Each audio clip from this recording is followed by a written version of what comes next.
د نبی علیہ الصلوۃ والسلام عادت مبارک داو چې کله به هم د په سفر باندې تو نو غني بیبيانی وی ډيري بیبيانی وی نبی علیہ الصلوۃ والسلام به د بیبيانو په منځ کې خسنه واچو نو د کمی بیبي چې خسنه براوخته هغه به د ځان سره بو وستله په سفر باندې دا ځل چې کله نبی علیہ الصلوۃ والسلام د بیبيانو په منځ کې خسنه واچو نو خسنه د حضرت عائشہ صدیقہ رضی الله تعالی عنها راوخته داغه خسنه راوخته چې کله داغه خسنه راوخت نبی علیہ الصلوۃ والسلام د ځان سره په سفر کې بو وستله غزا وشوله او چې کله صحابه کرام او نبی علیہ الصلوۃ والسلام د غزا نه فارغ شول واپسې کراتل شپه شوله په یو بیابان کې نبی علیہ الصلوۃ والسلام د خپل صحابه کرام سره فړاو واچو د شپې آرام وشو خو د نبی علیہ الصلوۃ والسلام عادت مبارک داو چې لا سبب نو ختله سبب وختو چې څنګه به سبا وختو نو منځ به وکړو او سمدستي په تیاره کې روانېدل خپل سفر به دوباره شروع کو عائشہ صدیقہ رضی الله تعالی عنها فرمایي وزه چې پوه شم چې وز د تلو ټیم دی وزه لاړم تقاضي ته بولو براز تلاړم زنګلو سیب تلاړم نه چې بیا قافله نشي ودرېدې خو راشه بولو براز خپل حاجت فرکا بیا سفر دی وزه چې لاړم زنګل طرف ته نو واپسې کې چې راتلم زما په غاړه باندې یو امیر وغیرہ نه ورتاو شو چې هغه ورتاو شو زه په هغې پسې ګرځېدم ما کتو چېرې ما ته به زما هار میلو شي دلته کې صحابه کرامو هغه کجاور اغستې ده او په اوښ باندې ایښې ده او هغې خیال دا کړی دی چې په دې کې عایشه صدیقه رضی الله تعالی عنها ناسته ده عایشه رضی الله تعالی عنها فرمایي په دغې زمانه کې د زنانو وزنونه زیات نه و داسې نری زنانه وي ځکه چې خوراکونه کمزوري وو او اوسنو زنانو په شانتې نه وي نو زه کمزورې وم هغې کجاوه اوچته کړه په اوښ باندې کېښوده مقصد دا و چې عایشه پکې ناسته ده نو زه په کجاوه کې نه وم او قافله روانه شوله زه چې رالم او راورسېدم وی چې مې وکتل خلک رانه ټول تللی دی ځای خوشی دی وی زه هلته غلې کېناستم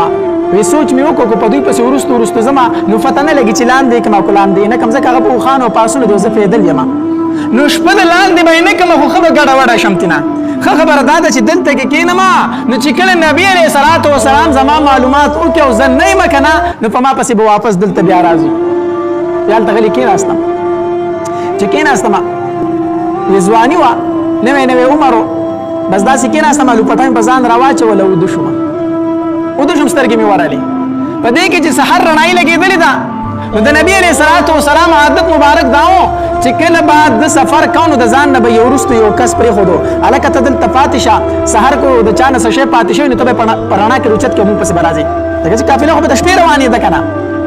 نو سحر به ته وګورې که د چا نه څه شی پاتې شوی نو ته به یې رالې او په مونږ پسې به راځې په دغې ورځ باندې نبي علیه الصلوۃ والسلام صفوان رضی الله تعالی عنه ځان نه وروستو پرېښی و چې کله رڼایي ولګېده او صفوان رضی الله تعالی عنه داسې وکتل چې دغلته څه شی دی څه تور څه شی ښکاري نو چې لږ ورنږدې شو نو ویې کتل هغه عایشه صدیقه رضی الله تعالی عنها د مؤمنانو مور وه او صفوان رضی الله تعالی عنها عایشه رضی الله تعالی عنها لیدلې وه که نه د پردې حکم لا نه نازل شوی چې د هغې نه یې مخکې لیدلې وه نو څنګه چې وکتل د عایشه صدیقه رضی الله تعالی عنها اوده او مخې ښکاره دی نو چې هغه وکتل چې دا خو د نبي علیه السلام بیبي فاتح شوې ده نو د خولې نه بې اختیاره په چغه دا وختل وی انا لله و انا الیه راجعون دا د خولې نه وختل نو چې دا د خولې نه وختل عایشه رضی الله تعالی فرمایي وی زما سترګې وغړېدې نو څنګه چې مې سترګې وغړېدې نو زر مې په مخ باندې لوپټه راواچوله مخ مې پټ کړو وی قسم په الله چې زما سره صفوان بله خبره نه ده کړې خو اوښ یې راوسته او غلی زما خواته کېنو او زه کجاوې ته وختم سوره شومه او هغه اوښ د موار نه ونیو مخکې روان شو مخکې روان شو تلو تر دې پورې چې د قافلې سره یو ځای شو قافله خو لاندې کړه او دلته کې منافقینو ته مو کفر لاس ورله د منافقینو چې کوم سردارو